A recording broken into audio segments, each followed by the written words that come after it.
I'm a black male voter, and I'm glad Kamala Harris lost. Now, before you jump down my throat, wait. Hear me out. I've got good explanation for why I'm glad Kamala Harris lost. As a young black man who understands and knows his history, I'm going to tell you why. There's some good reasons why Kamala Harris should not have won, and I'm going to tell you in today's video. I know it sounds crazy. She's a strong, powerful black woman, and we all want our people to win, right? I know I do. But sometimes when you win, you can lose. And unfortunately, we don't want to just win for the sake of winning. We want to win and be successful in that win. And I don't think that was the case here. I don't think that she was set up to win. I think she was set up to lose. And therefore, I'm glad she didn't win this presidency. Look, y'all, we've been here before. We've had a black president. It was a black male president, Barack Obama, but we've had a black president.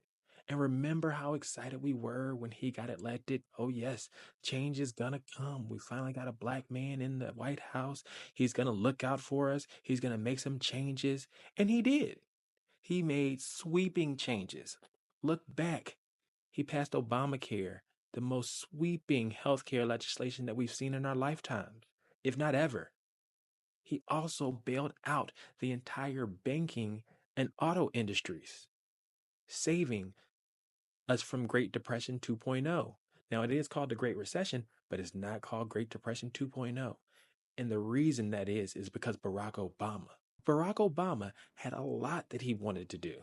He had a lot he wanted to get accomplished, including the infrastructure bill. The infrastructure bill that we see from Joe Biden was something that Barack Obama had in mind. But guess what? The cards ended up being stacked against him. Look back. Take a walk with me down memory lane.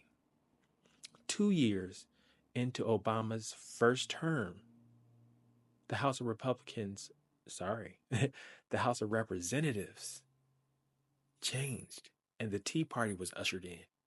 And the Republicans then had a narrow majority. So any legislation that Barack Obama wanted to get through, they said, no, we're not going to do it. We're not going to approve it. That's how much they hated that man. That's how much they didn't want him to get his agenda passed. And then fast forward 2 more years later, he's running for re-election and the Senate flips to red. Do you not remember that Barack Obama had a chance to fill another SCOTUS seat with Merrick Garland? And he wasn't allowed because Mitch McConnell made up some rule about how it was an election year? Do you not remember that? The cards were stacked against him, unfortunately. And now we can look back and say, well, Barack Obama wasn't as great a president as we thought he would be.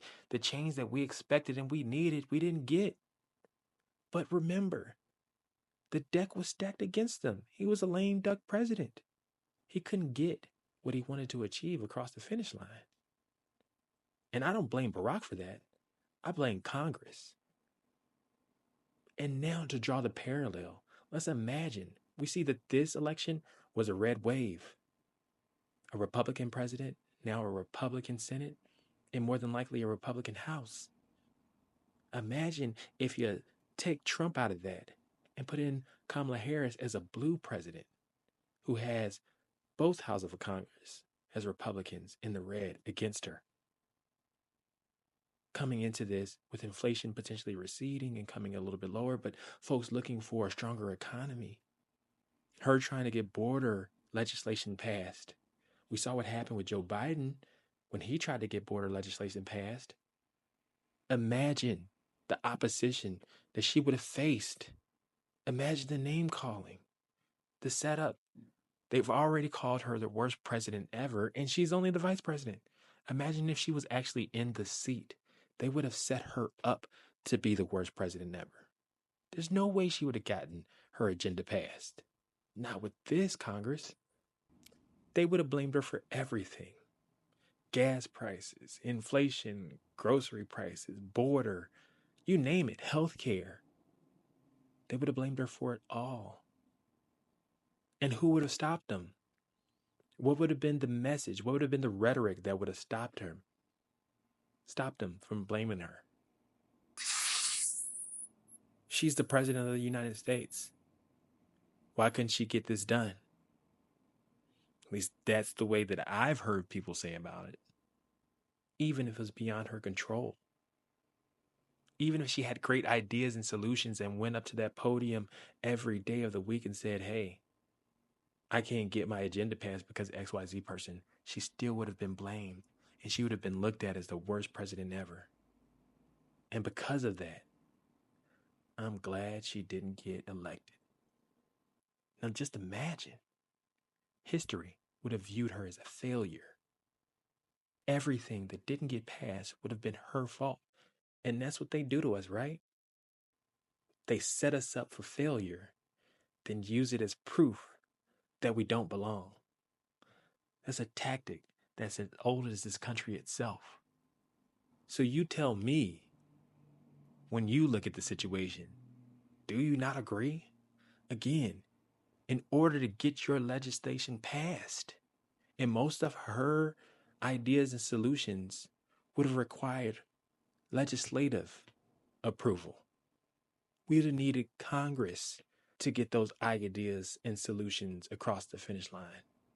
So you tell me, in a system that thrives on not allowing us to succeed, where they've got the cards stacked against you, that they wouldn't have used those cards and painted her as a failure, you tell me if you disagree.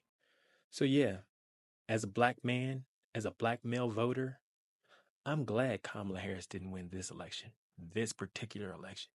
Not because she's not qualified, because she is. Not because she's not better than Donald Trump, because she is. Because of how they would have painted her. She doesn't deserve that kind of treatment. The kind of treatment that would have come her way.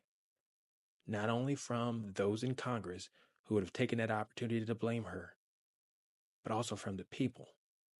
You talk about the name calling that we're seeing already behind the scenes, or we were seeing during the campaigns. Man, it would have been 100 times worse. They would have made her life hell. And it wouldn't have been her fault. Let's be real. It wouldn't have been a reflection on her ability to lead, her ability to govern.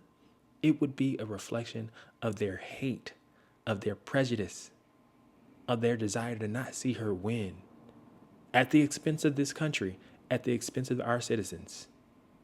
And I'm not the sole protector of our people, but I love my people. And I don't want to see them in any situation where the cards are stacked so far against them that they're set up to fail on day one. You got to know when to hold them and you got to know when to fold them. Sometimes the right move is taking a step back, regrouping, then coming back with a better hand. Because make no mistake, family, they were ready for her, and not in a good way. And I am glad that she didn't step into that lion's den. All right, that's my message. Keep supporting your black leaders. Keep supporting black excellence. I'm here for it, but I'm here for it when we have an opportunity to really thrive and succeed. I don't want to be cast in a position that I can't succeed in. And I don't want that for Kamala Harris either. And that's exactly what she was walking into. Let me know what your thoughts are. Do you think that she would have succeeded despite the houses of Congress, both houses of Congress being against her? Yes, she can do executive orders, but the things that people really want, the change that people really want, would have needed legislative support. And she wouldn't have had that. And they would have talked so bad about her and blamed her for every single bit of it. And I'm not here for that.